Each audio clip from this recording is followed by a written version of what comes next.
Hello, folks. Welcome to Revue.Monster, where we bring you fresh takes on upcoming movies and TV shows every week. All right, picture this. You're excited, walking into the theater to see the new remake of The Crow. You're ready for some nostalgic thrills mixed with a modern twist. You sit down and then, well, nothing. That's pretty much how the new Crow movie left me. It's a reboot that really wants to soar, but never even gets off the ground. I have to be honest, this one was a bit of a letdown. Let's talk about why. I was genuinely curious about Bill Skarsgård stepping into the role of Eric Draven. I mean, he's got this incredible range, and if anyone could bring something fresh to the role, it's him. Plus, the original The Crow was such a moment in the 90s, with its dark, gritty atmosphere and tragic love story. I thought this version might capture some of that magic, but sadly, that just didn't happen. The story is mostly the same. Eric Draven and his fiancée Shelley are murdered, and Eric returns from the dead to get revenge. Simple enough. But in this remake, they add a twist by having Eric and Shelley meet in a rehab facility. The idea is to give their relationship more depth, but honestly, it falls flat. Their connection just never feels real, so when they're killed, it's hard to care as much as you should. Now, Skarsgård tries. He's got that brooding intensity that you'd expect from a guy back from the dead seeking vengeance. But the script doesn't give him much to work with. He's just kind of there.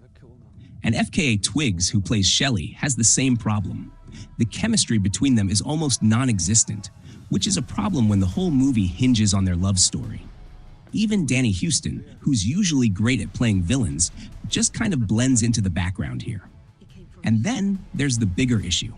The film tries to tackle these deep themes of love, loss, and revenge, but never really commits.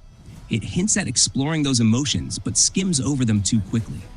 The pacing drags through the first half, and by the time Eric starts his revenge spree, it feels too little, too late.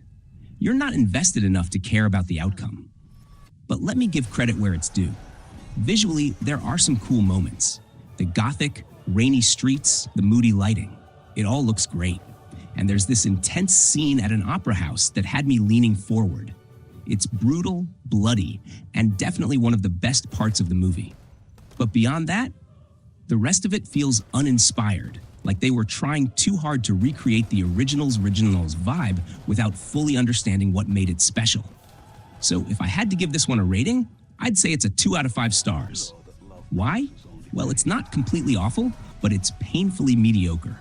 The story drags, the emotional depth just isn't there, and even Skarsgård, as talented as he is, can't save this one. If you're a fan of the original, this reboot is likely to leave you disappointed.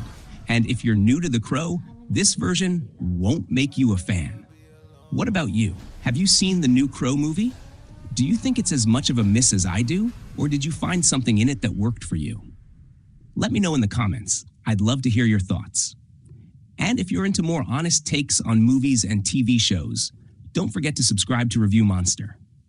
Thanks for watching, and I'll see you in the next review.